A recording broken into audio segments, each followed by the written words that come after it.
Welcome back to the Dungeon Master's Block, the place where we come to talk about the Dungeon Master, the most important person in the game.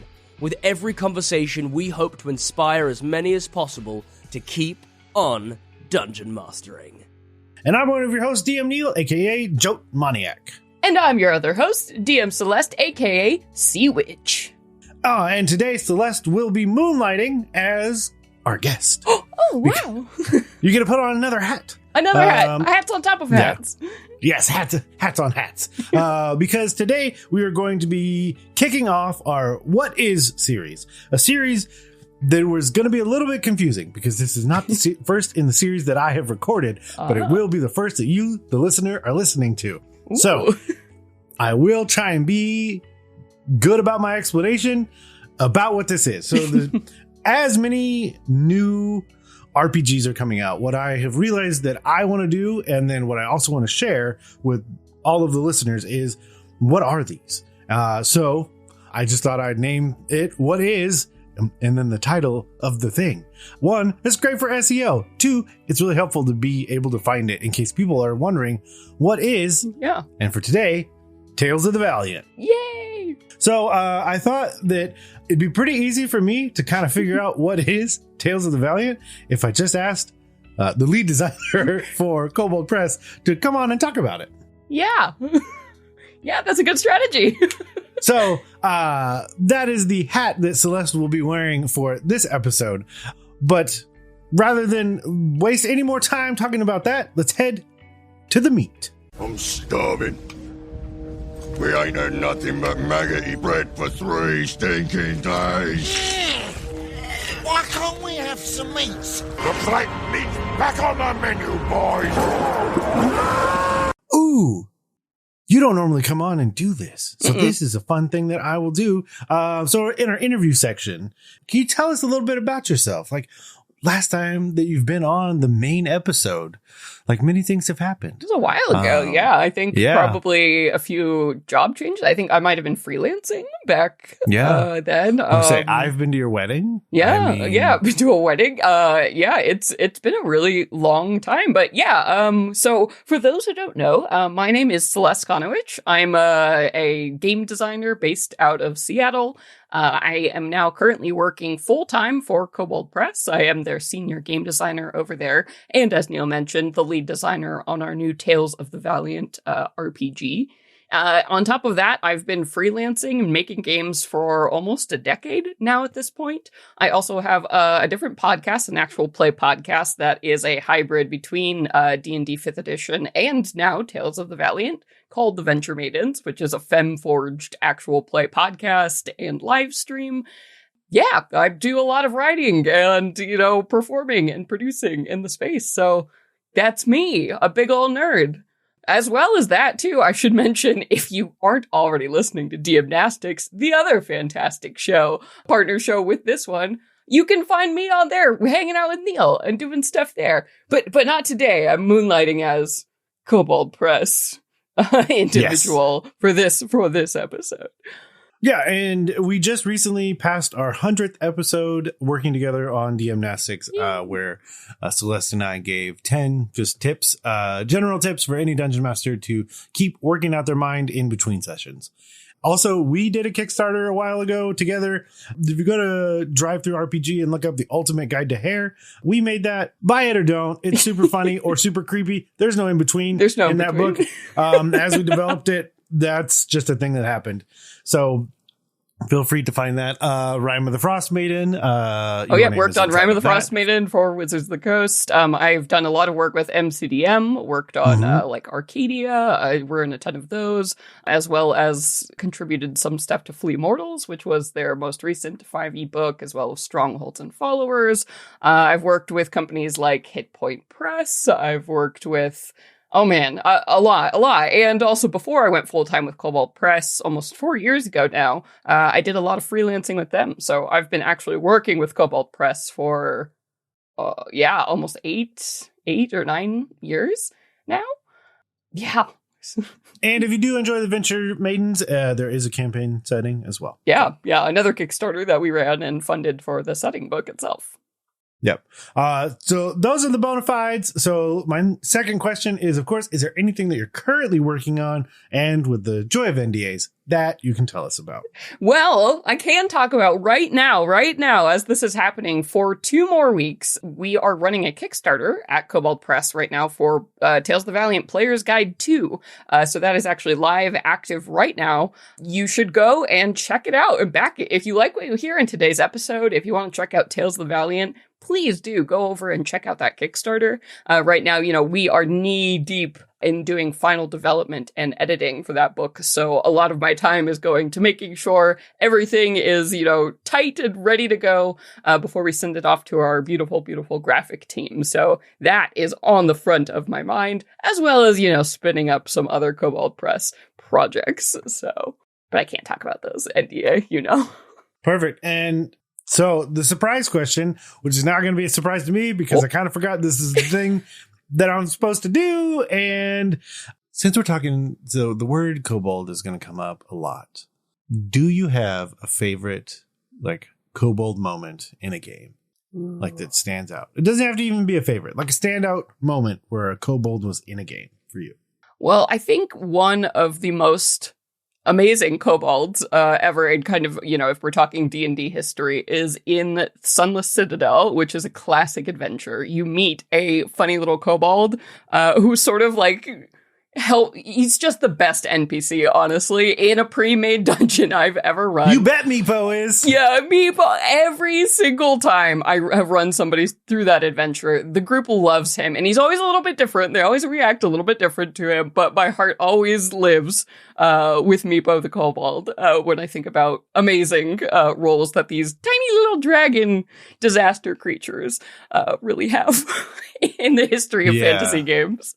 So the Sunless Citadel and the Forge of Fury are some of it's back. So 3rd edition was still kind of carrying into it a lot of the 2nd edition module systems. It wasn't doing kind of your module series quite the same way. They were there, but not there. It was more of an unspoken, this one kind of leads into this one. It wasn't like the U series, like U1, 2, and 3, but they kind of did. So Sunless Citadel led into Forge of Fury.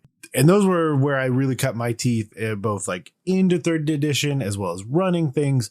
And so those have a really, really fond memory for me. They were converted into 5th edition. And I am going to say marginally unkind things. They were converted very 1-to-1. Yeah. I don't know that they were done with enough care because I think that the numbers were. I think the numbers are fine in 5th edition for 5th edition. I think the numbers are fine for 3rd edition in 3rd edition. That doesn't mean it's okay to just say 1-to-1. Yeah. Because that dragon is not okay. Yeah. The 5th edition dragon stats do not work in the 3rd edition setup. Mm-mm. So if you ever do play the Sunless Citadel in the 5th edition version or the Forge of Fury, I caution greatly against just maybe look at the math and change things around, or look on the internet. Many brilliant people have created quick fix guides or update systems for you. Yeah. I very much suggest playing those, running those, adding those into your campaign, whatever. But yeah, change them dragons. The stories of those dungeons, those classic dungeons, are just incredible. Destined for a TPK. My favorite kobold moment, because I'm supposed to answer this, will always be when we played with Lisa in our Undermountain game. And Courage, the kobold. Yeah, played Courage. A rogue kobold, but it was just almost in spite of the character doing these horrendous damage, getting sneak attack damage and screaming in fear as the person dies, and then Courage being this counter name because the character's actually terrified the whole time. It was perfectly played. So actually, Courage the Kobold, specifically by Lisa, inspired one of the heritage options, which we'll talk a little bit about that kind of mechanic that we added to Tales of the Valiant. But the supplicant heritage specifically was inspired by that Kobold and the way they have a little ability that's scurry, and it's kind of like a cower in fear, oh, that's awesome. Style thing you can use when villains do their big moves. So it all comes circling back. Perfect. And the perfect segue, because the number one question, as is the title of the episode, what is Tales of the Valiant? If you were, if you were trying to elevator pitch me, or, it was your 1 minute bumper, if it was, kind of the top of the Kickstarter, what is Tales of the Valiant? Yeah, so Tales of the Valiant RPG is Kobold Press is basically our version of what we wanted D&D 5th edition to look like when it got remastered and updated. So Tales of the Valiant takes the basic 5th edition D&D rules, so published in the SRD 2014, everything in there. We took that system and basically we went ahead and made our own version of the game, so on an independent license and everything called Black Flag RPG, which we now own and control the fate of and have our own, content sharing system set up for it. And then we made all of the changes like we would have done if we were remastering 5th edition. So this all kind of came out 2 or 3 years ago now, when sort of the fate of D&D 5e was a little uncertain. We weren't sure what the future of the game was going to look like, and we wanted to step in and make our own version, because Kobold Press has been making stuff for D&D 5th edition for a very long time. We've gotten really good at it, and we knew exactly what we and our fans wanted to do with the game. So we made a lot of improvements, a lot of changes, introduced new mechanics, things like luck and breaking up the way class creation goes into, now we have a heritage background and lineage system that you do during character creation. We introduced a lot of changes, including things like a brand new class, like a mechanist, which is sort of the concept of an artificer, except in the public domain, and people can, actually use it and make classes for it. But it does have a bit of a more engineer style twist to it. And we also wanted to go in and do things like make the game easier for game masters to run, take a lot of the burden off of them, start training players to be more active and engaged in the system itself, and giving them a lot more stories and opportunities to jump in and make full, rich, and complete characters. And also, we did some serious monster design to go ahead and make Kobold Press style monsters. We remastered all of the existing monsters from D&D 2014, and then also added a bunch of our new ones here, and we gave them the Kobold Press monster treatment. If there's one thing we're famous for, it's making really hard, interesting monsters. So we went ahead and did that to create really fun and epic challenges for this fantasy game. I want to come back to that, but I want to put a pin in monsters. Hopefully I remember that pin. But the thing I want to talk about more, because this is going to be the first one in this series, because we're so steeped in what all of this is, the ttrpg community and all the strife that it goes through and all those things. I don't think the average person that engages with the hobby deals or understands or goes through most of it. That's awesome. Because sometimes I know that we get a little jaded by some of the negative things. And I'm not trying to be very negative, but I want to speak to some of the reality as to why these systems have come out, because I'm realizing in this exact moment how far removed we are for some of the reasons. So I'm going to do a quick hit as to why, and then we'll move on and we'll just keep moving forward. The long and the short of it is, when the OGL scandal, if you Google that, you're going to find everything you've ever wanted and more. But the long and the short of that is, it seemed very likely to most companies, if not all companies outside of Wizards of the Coast, that they would no longer be able to create content for D&D. That is the long and the short of that. Based on everything that was happening at that time, that's how that felt for them, be it a larger company, be it a smaller company. It didn't matter. That was the feeling. So the easiest way to move forward was to create your own game. And then you have the intellectual property associated with that game. And then you can make decisions around what you want to do with that. How open do you want to be with that intellectual property?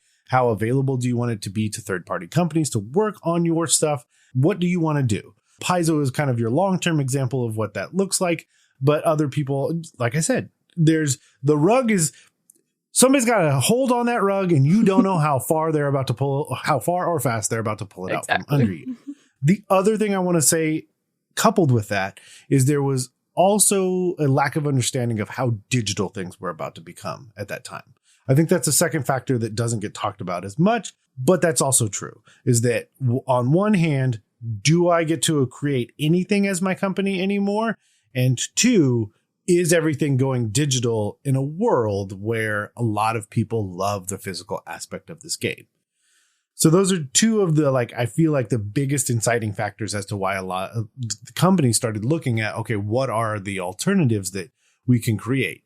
The other, I think, third, less more esoteric version of it factor for that I see is you're 10 years in. You're going to start having fundamental differences of what you think the game is supposed to be because you've played the game in your own silos for 10 years. You could have two people that have played 5th edition D&D and then come to the table and just vehemently argue against each other of that's not D&D.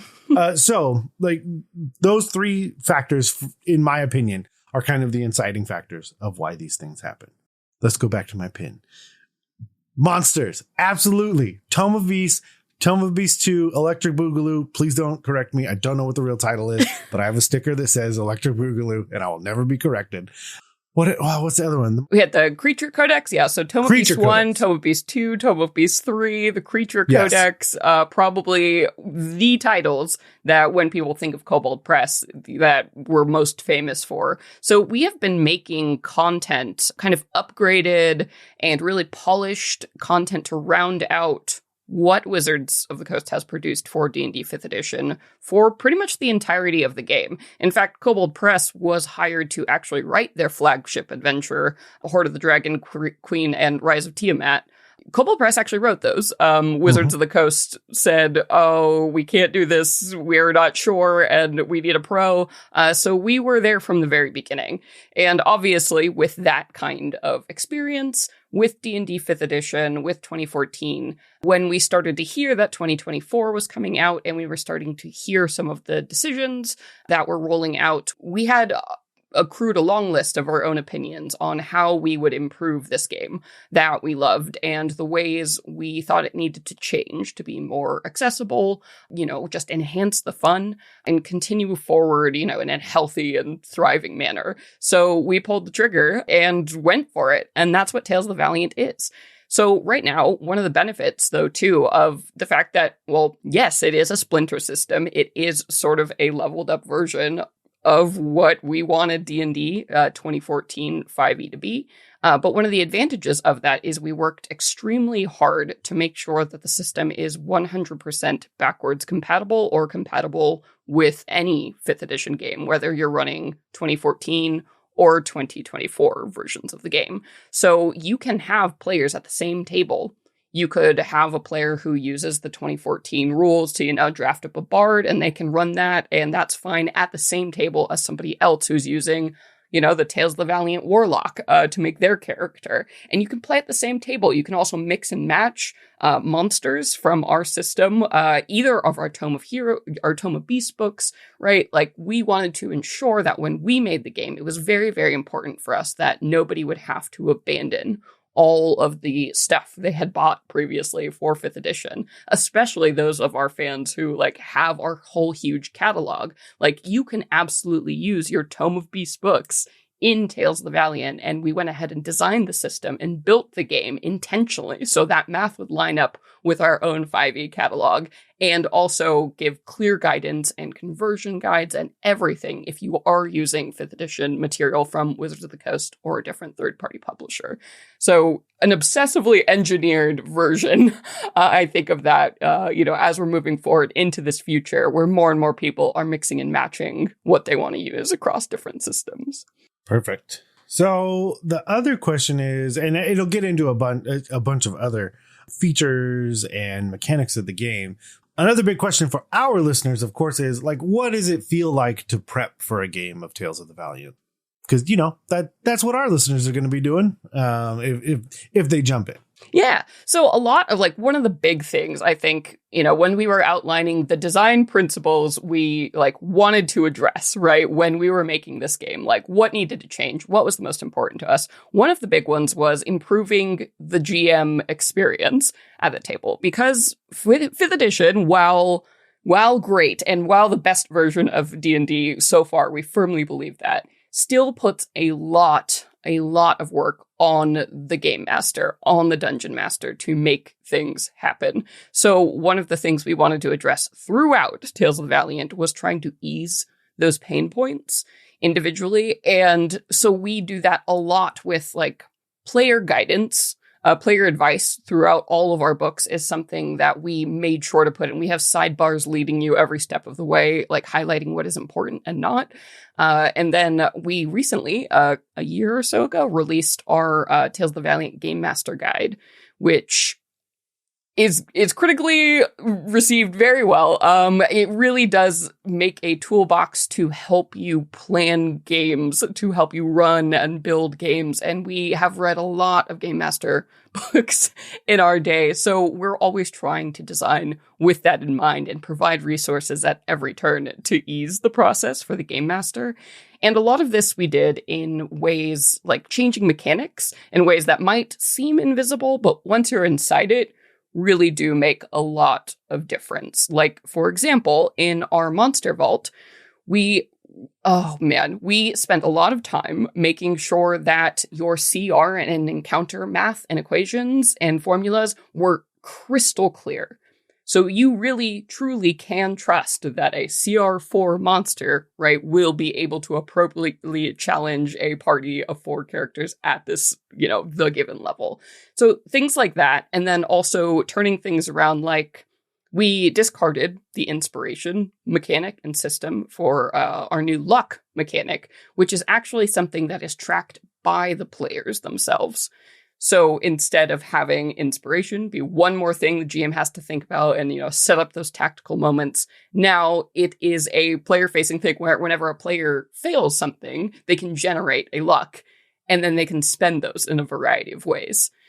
Things like that. Things like just easing all of those points and making it really clear what is on board, what is not. When we redesigned the player's guide, for instance, for Tales of the Valiant, we actually decided that we wanted the book, like the core book, to be only 2 books, the Monster Vault and the Player's Guide. And that would be everything you technically needed to run the game. One of the reasons we wanted to do that was because we wanted to put all the magic items in the Player's Guide. So that way the players weren't bothering you as the game master every 10 minutes to remind them what their magic items did. The players themselves had more agency to pick, treasure they wanted or things they could buy. And that's just one more example of a huge burden, lifted from the GM by putting that ownership of the specific mechanics and looking things up in the hands of the players. We also actually, in our player's guide, address the game master as a player. There is no difference. When we're talking about player advice, that is advice for everyone. And the reason we do that is because we want every player character, every person playing a character at the table to learn and see what game masters have to do, right? If they're sitting there, they have a good understanding, the explanation of what a hazard is, what a curse is, all of these things. They can actually see how much work goes into the process. And then we also talk to them about things like respect and safety tools, including the game master in that conversation, right? So it might seem a subtle shift, but the psychology of it is really about making the game master experience better and feel really comfortable. And it's interesting, some of these things that both seem small and big, it's one of the things that D&D doesn't get to do. I'm saying that again, it's just something that is kind of just there. And I feel very neutral when I make this statement because I feel like they're forced into a box at times with some of the decisions that they have to make because they have to do things that carry that just don't make sense, but they know sometimes they have to carry it. Like a lot of the things that are related to alignment, they get carried further and further and further, but like there's not a lot of things that still have anything to. But the outrage if they took it away would be so much that they can't change it even if they wanted to, right? And a prime example is taking the magic items out of the DMG equivalent and putting them in the PHB equivalent. Why not? Why not? But imagine. Yes. Imagine. Yeah, the blowback. That had been done with, as the GM Tim likes to call it, 5.24. Yeah. Imagine that had happened. And your two options are confusion or outrage or nothing. Yeah. But the nothing is not going to do anything or say anything, but the other two are going to bring it up of like, why would you do this? Or why would you do this? And they're also, quite honestly, in a more difficult position than us because Wizards of the Coast is owned by Hasbro. So they have, I know their designers get a lot of, commandments, right, from people who aren't necessarily game designers or even like games, but are just looking at things from a business and a financial perspective. So they might go, no, you can't separate those books out because we need people to buy 3 books. So of course, don't do that, which is very frustrating, when you are in that design seat and you are kind of limited in what you can do. So it was definitely felt like a privilege to be able to do this and, break things open in a way that I'm sure some folks, some designers, might wish they could do at Wizards. You're doing things at scale too. Yes. Like that's also why sometimes people are like, but how did this smaller company provide to me a higher quality book? Well, the thing is, if you're going to print 1 million books and you save $5 on each book, well, you save $5 million. So then that's probably the option that the larger company is going to go with every time. And you can debate till you're blue in the face the whether or not that's right, but that's the reality is that they're going to choose that because it saved how much more money it's going to save them over the larger span, whereas the other company who probably has a little bit more heart and passion into it. Yeah. And then it's like, well, no, I'm going to do the thing. I'm going to gild it. I'm going to put gold upon it and have, the nice little ribbon that I could put in the page and do the whole thing. So we got monsters. And yes. And I love the monster. For me, the other thing, the monsters are like, they help a lot because they're different. My players are too used to normal monsters. But listeners know that over time. I just have to do it or else my players are just like, I know what that is. Yeah. One of the things we did too, speaking of like GMs and improvements and monsters, we redesigned how the monster stat blocks look and operate for Tales of the Valiant.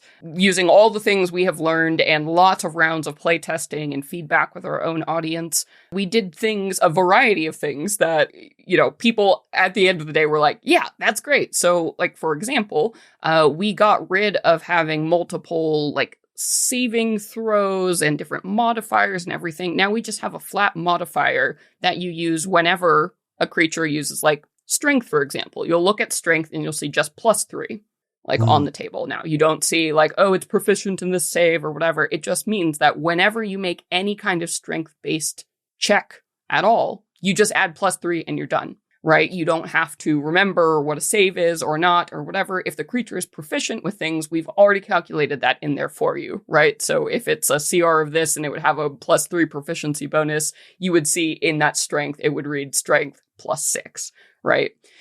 So limiting those like choice points there throughout, limiting the amount of times you need to track what you are and aren't good at and these micro rolls. We made sure to go in and make sure every single creature has cool things they can do, like a ranged attack, or they have some way to move really fast if they don't have a ranged attack, right? So you're not just getting these creatures just shut down immediately and, kind of impotently fighting your characters on the field. We also did things like we just give you a flat hit points, so you don't have to mess around with, calculating instant numbers, but we do provide you the math on how, if you want to scale, if you want to make sure, that you calculate, okay, 6d10s, I would roll that instead of just like deciding, as one should just decide if you want to cut off, 30 hit points. Right. So a lot of that stuff, and we made sure that the stat blocks were cleaner and easier to read. We did things like getting rid of long, exhaustive spell casting things when we could just say, hey, why don't we just give it a firebolt attack and you see the dice right there rolled in. You don't have to go and look up the firebolt spell to have this guy cast it, right? So a lot of quality of life changes, as well as making sure that we preserve, because Kobold Press loves to give valuable information about what a creature is, where it dwells, and how you can kind of use it. So we made sure to really preserve those rich monster entries and descriptions so that a GM who, has maybe never heard of a Medusa, and they are out there, guys, can actually read through at least two great paragraphs of information, understand, okay, that's what they're about. Like, this is where they're likely to live. And go for it. And then we also included things like our creature type tables. So we have these gorgeous tables in the front of Monster Vault that list all the different types of undead. Gives you spelling, word pronunciations for how to say the names of some of these, weird ones. It also gives you recommended allied monsters. So the kind of monsters that these monsters are likely to, fight with. We also have long descriptions, like we include tables of monsters by terrain. So we sort all the monsters out, in the type of environments, like this one is likely to be in forests and towns, right? And then this one is underground or planar. So we really wanted to give a lot of tools to make it as easy as possible to find exactly what is going to challenge and excite your players. Yeah, I think having the tools, it's always interesting because you always want to be able to have the tools to... There's two ways to want the tools to be accessible. Either one, I've been able to go through and know where all my tools are. I don't talk about this one a lot, but I've done a bunch with cars. Restored cars from top to bottom, blah, blah, blah. I have a toolbox in my house. It's very nice. It's very large. I know where all my tools are. It's my toolbox. So I go out to my toolbox because I've understood it. Everything is quickly accessible for me. And so that's what I kind of think about. If it's all in order, it's very accessible. But a properly set up toolbox, I should be able to go into someone else's shop, if you will, and just open the toolbox and pull the tool out that I need. And so that's what I kind of think about. Sometimes when I see an RPG book that's well written like this, where it's okay, well, or one that just doesn't even have an index, and you're just that's crazy, that's cool. I'm just on I'm already on an adventure, and the adventure is what's in this book. We put indexes in all in our books because that also just whoa, I win at you. Yeah, if we're pushing this toolbox analogy even further, but each chapter is a drawer, but if I don't know what is in any of the drawers, I just have to start opening them to eventually maybe find the thing and then start digging through the tools in each of those drawers. Then you're already frustrated before you begin your project. And depending on did the players zig instead of zag, and now I'm doing that looking at the table. Yeah. And even now, I know I get wildly uncomfortable in those moments because I don't like that. Yeah. I don't like the instantaneous feeling unprepared. And I've obviously over the span of time and the experience that I have, I am more adapted to doing that. But still, I don't like it. I don't want that feeling. No. I'd rather be prepared with something or feel like I'm more equipped to be able to pull something out. Or if you're unprepared, know where to look to feel something, get more prepared real quick. Yeah, but the idea of being able to just even terrain-wise being coast or forest. Or look at allies. Oh my gosh, they killed this guy. I need to send in. Clearly this fight is going to be too fast. Okay, let's look. Oh, look. Okay, they have kobolds. Send in 5 kobolds, right, for the second round of combat. That sort of. Or you hear everyone give me a perception check. Do you hear these some tiny draconic voices approaching? Yeah. Something. So again, having either one being able to go through it and then know where things are later, or being able to quickly access things is super, super helpful. Oh, one of the other changes I think I forgot to mention, because you were talking about sneaking up you hearing voices, is we put flat scores on all monsters for perception and for stealth. So now you don't have to faff around as a GM with rolling your perception versus, your stealth to calculate who is hiding from who. Now there's a flat score, so it's like a DC across the board, right? So if your players are trying to sneak up on this creature, well, its perception is a 14. So as long as they roll above a 14, they do it, right? Yeah. So we wanted to simplify a lot of those points to make things like surprised, a part that was traditionally a very confusing and strange part of D&D 5e. We wanted that kind of thing helps clarify those sort of forgotten rules or the rules that most people don't engage with because they're too fussy or, don't work exactly like some of the other stronger mechanics in the game. I like that. Yeah. Surprise remains weird. Surprising, if you will. Surprising. We definitely did that in TOV. We took a lot of those like orphan rules. One of the things I'm really proud of in Tales of the Valiant is the way we completely overhauled downtime and made downtime. Oh, that's another thing. We put it in the player's guide so players can actually see it and understand it and engage with it. So instead of GMs always being put on the spot, like, when a player's like, I want to make a potion, like, how do I do that, right? Or like, I want to craft, I'm crafting my sword, so what do I do? Roll or whatever? How? Oh gosh, so many times that came up. So many times in the years we were playing D&D, and I don't think most people even knew that the downtime rules were hidden in a corner of the Dungeon Master's Guide. So here we've put them front and center so players that want to seek out and craft things, they make those characters, right, who, oh yeah, I'm a blacksmith from this and this. Like now as part of like looking through the book and choosing their character, they can also understand those systems and plan for how they're going to work and be incorporated realistically in a game. Yeah. It's interesting to think about, which you obviously have, but it's forcing me to do it. So I don't like this. No, I'm just kidding. But like the idea of like, yeah, what's some of the reasoning? What was too loosey? Yeah, and it's like what's the holdover for having some of these pieces that are so specifically character engagement pieces still inside of the DMG? And part of it is like, I think is like, okay, there's aspects of it that are world building. So like I get that, but the player agency of certain aspects of it. And so like, maybe like that's what I'm seeing right now is like the development of the player agency aspect of the game has increased so much over time that a lot more has needed, and rightfully so, should shift into what is directly player accessible in whatever book is designated for them, if you will. And I mean, we did like take a hard look at those activities and decide like which one of those should, always be on the table. So it's stuff like we have crafting specifically for non-magical items is included in the player's guide.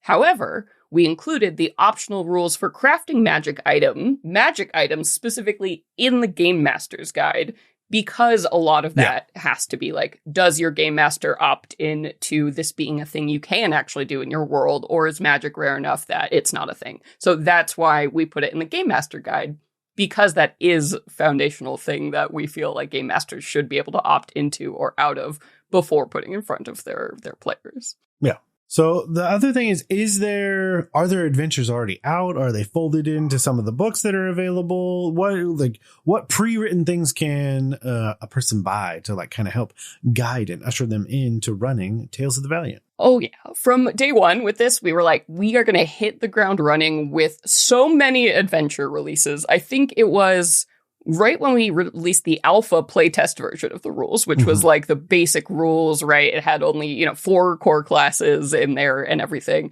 We released our first adventure right off the bat with Caverns of the Spore Lord.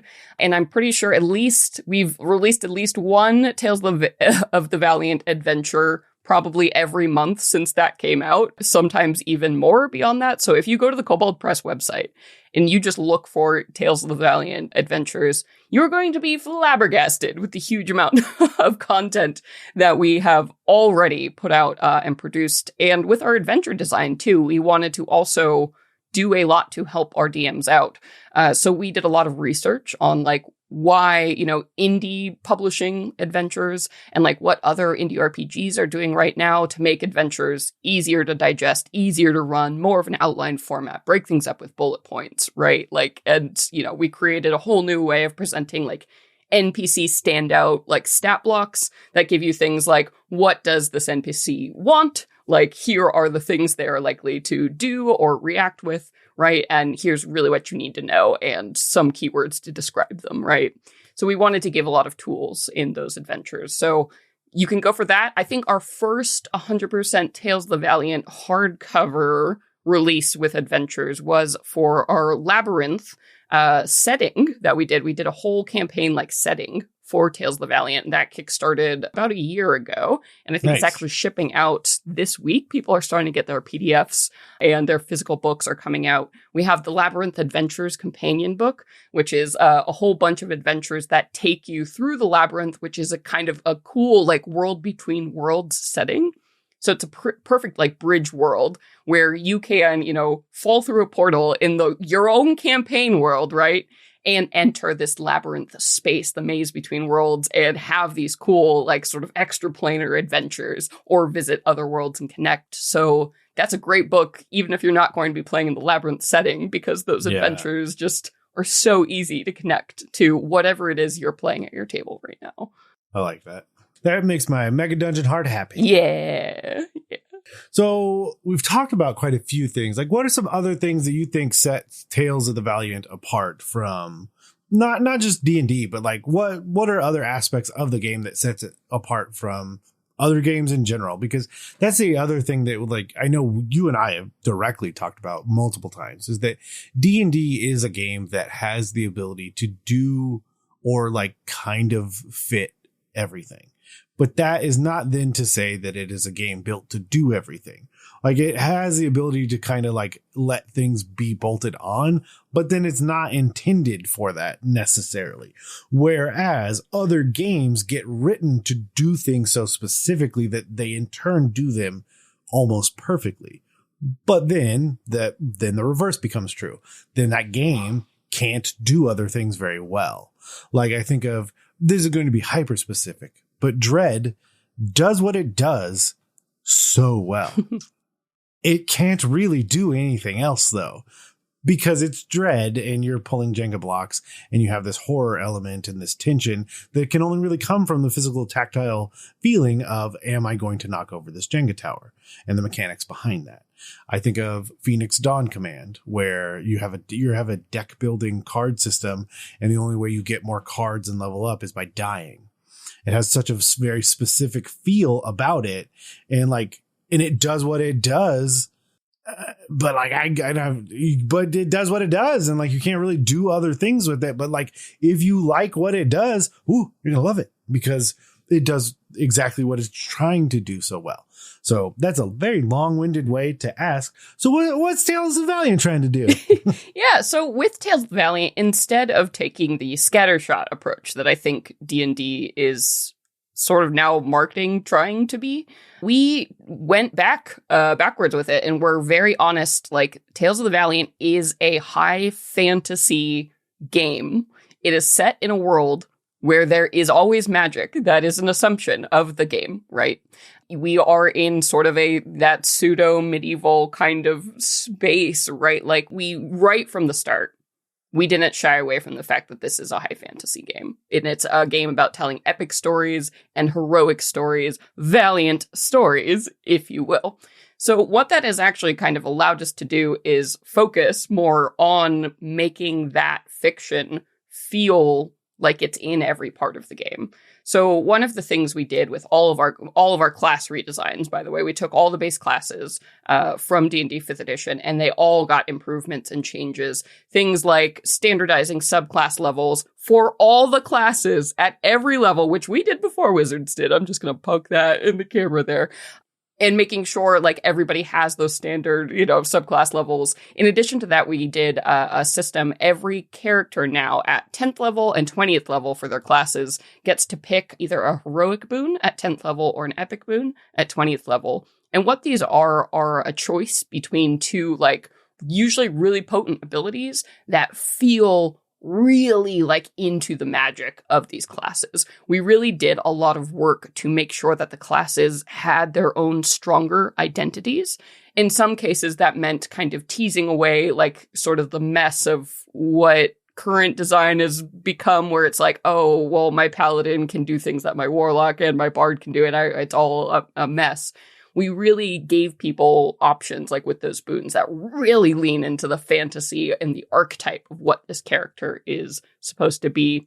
We also redesigned the spellcasting system, how it works entirely. There are no more class-specific class lists that you draw your spells from. There are 4 sources of magic in the world, in every fantasy world, right? The primordial source, the arcane source, the divine, and the weird. And we talk a little bit about where those energies come from and the fiction of why certain, classes can engage with these different energies. And then also that opens up spell lists to everyone. So everybody has access to a more robust choice of what kind of magic they want to have based on their types. So they can enjoy the fiction of like, what does it mean that your character is, touched with divine magic? And what is it when they tap into this source that, is from the realm of the gods and, these grand cosmic forces. And then we also added ritual magic. We separated it into its own thing, like its firmly own thing. So some spells in the game are standard spells and some are ritual spells. And there's no muddy, like sometimes you can cast a normal spell as a ritual, whatever. Full caster classes get access to these special ritual spells, which always take longer to cast. They're meant specifically, like it's clear that they're not made for combat. These are big magic moments that you can do and set up to make narrative like stories and choices, right? By accessing these cool, potent things. And now we don't make people choose on their spell list, right? Like between, oh man, do I pick this cool like ritual utility spell or no, but I have to pick fireball, right? Like those sort of choice. Now you can do both in Tales of the Valiant. So it turns up the magic dial, but also specifies and like fixates on why is a ritual, like casting a ritual and getting these components, right, that cost money and these things and these specific things, like why does that feel cool, in the fantasy genre? And we are giving those type of things mechanics to represent that feeling, that storytelling that is so, high fantasy. Yeah, so in that example, like if I made a wizard, yep, I could have cantrips, which obviously pew, pew, pew, pew, pew, all day. Then I have leveled spells, but like normal casting, which we've actually also renamed. We fixed that. One of the biggest issues people have always had with D&D was the confusion between like when you say a 3rd level spell, but I'm a 5th level wizard, so why don't I cast 5th level? We changed it, so now they're circles. So the first circle, right? It's the largest circle, the easiest to cast. Then the second circle, all the way down to the 9th, which is, at the heart of the rings of magic, sort of as you're moving in here. Yeah. So, yeah, calling it circle instead of level because they're level. Yeah. Yes. So then I can cast circle spells. Yep. But then I could also cast ritual spells. So those like 3 pools at which I'm like dipping into. Yeah. So you would be as a wizard. All of your spells come from the arcane source. So you would go and you have access to, pick all your spells from the arcane source. You would learn your cantrips. You would learn your first circle spells, as a 1st level wizard. But since you're also a first caster or a full caster, you would get to pick a 1st circle ritual spell from a whole separate list. So you're just getting more spells, right? But those are interesting because they're only in the specific moments.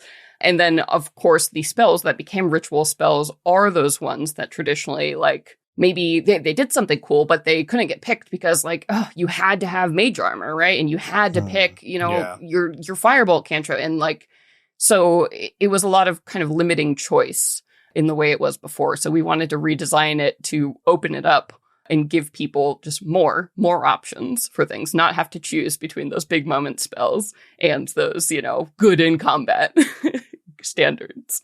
Okay, if everyone can have ritual spells, are they more fun or cool if like 2 wizards are doing it at the same time? So some of the spells, like, and they are also separated by source as well. So like 2 wizards might not necessarily get a bonus from, casting together the same spell. But it becomes really interesting when you have multiple types of casters in the party because it really does round out the kind of rituals you can do. And all of the rituals now require significantly more time, at least a minimum of like 10 minutes. to do any of these. Yeah. And they do, like, we make sure people pay attention to, like, the material costs in particular. Like, you need to get specific things and you need to pay the cost for these things so that GMs are actively encouraged to set up cool adventures and moments like, wow, you want to resurrect someone? And that's going to be a whole thing, like, where you have to get these specific components, and it can become a story, right? As opposed to just a hand wave thing on the page. Yeah, and you could involve, it becomes more narrative. Like, that's the whole aspect. I get it. Yeah, and that's why I kind of bring up the concept of, like, incorporating other wizards and doing all these things. It makes me think of the series Agatha All Along. Oh, yeah. It's the Marvel series where, like, they're, each one of them is kind of drawing from different spaces and places, and they're casting their own types of spells. But there are also certain things that they have to do collectively. So, yeah, interesting. I like it. So we're kind of rounding out. So homework is a little different for these type of episodes. So where could people go to kind of, if they wanted to learn more about Tales of the Valiant, where are some good places that they could go? Are there some places that, like, actual plays that you could point them to that you think would be good? Are there free previews, basic rules, modules, things of that nature? So the first thing you want to do is go to the talesofthevaliant.com website. So we have a whole website there that's just an entire landing page about the game with all the links you could ever want to various resources. That will also take you, because right now the Black Flag system, which is like the core rules engine, right, of the game. That is the separate name from the Tales of the Valiant, which is the trademark name of the game. You can go right there to the site and download the document. So that's a huge amount of content, much like, Wizards of the Coast had an SRD. This is the very same thing where you can actually get the rules. They're not pretty, they're not laid out, but you can get all the rules you need to start playing this game right now for free, just on that website. So you can go and download those there. We also have guides there if you want to start writing your own stuff and publishing it with the Black Flag, role-playing system. We have guides, and to the license and how that process works right there.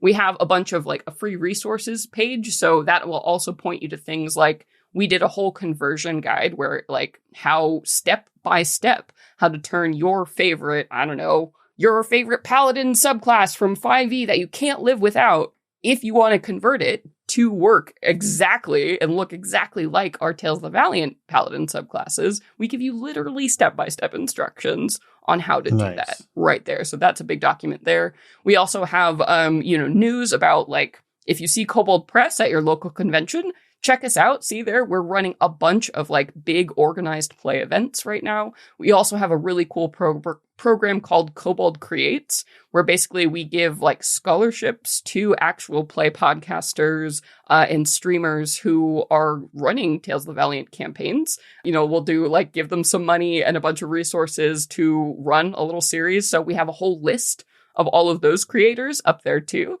And of course, just to keep up with Kobold Press, I really do recommend, signing up for our newsletter.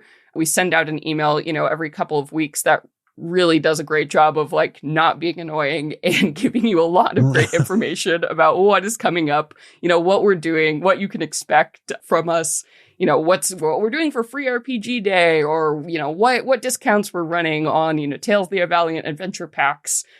It really is just go to talesofthevaliant.com, check it out. You'll also there find, right now, obviously, our Player's Guide to Kickstarter is funding, like, going right now. So we're really hoping to finish, the second half of that Kickstarter strong. So we would love if you checked it out. And yeah, just got involved. Our Kobold Press Discord server is also a great thing to join. We have a really active Tales of the Valiant community and fan base there. We also have a forum there with, if you have any questions or, like, rules things, like, we're all really active in the chat there. So a lot of ways to get in touch with us, a lot of ways to engage with this fantastic community, and check out a new game. Perfect. And as you can well imagine, there will be a link down in the show notes, but you don't even need that. You can type in talesofthevaliant.com just like anybody else could.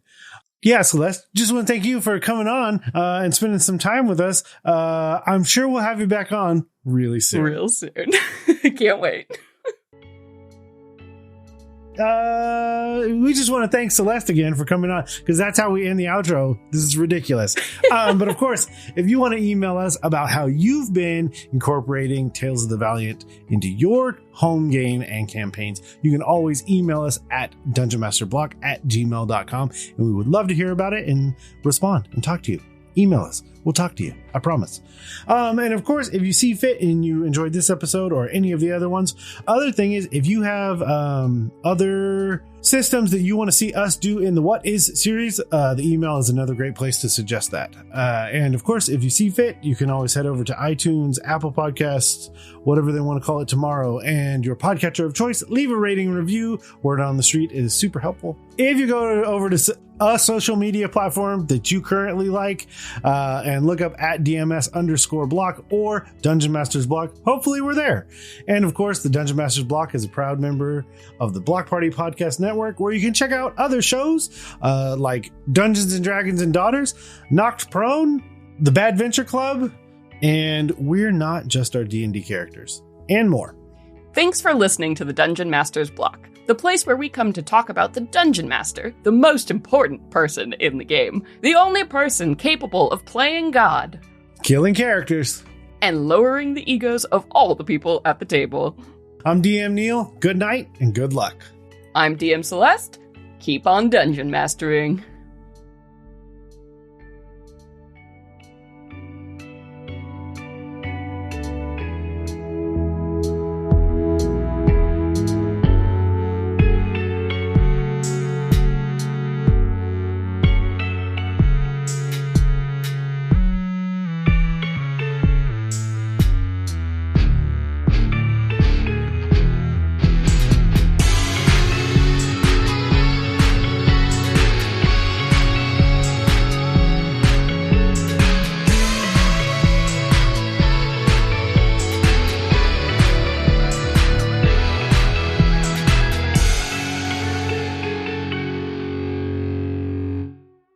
Goodbye.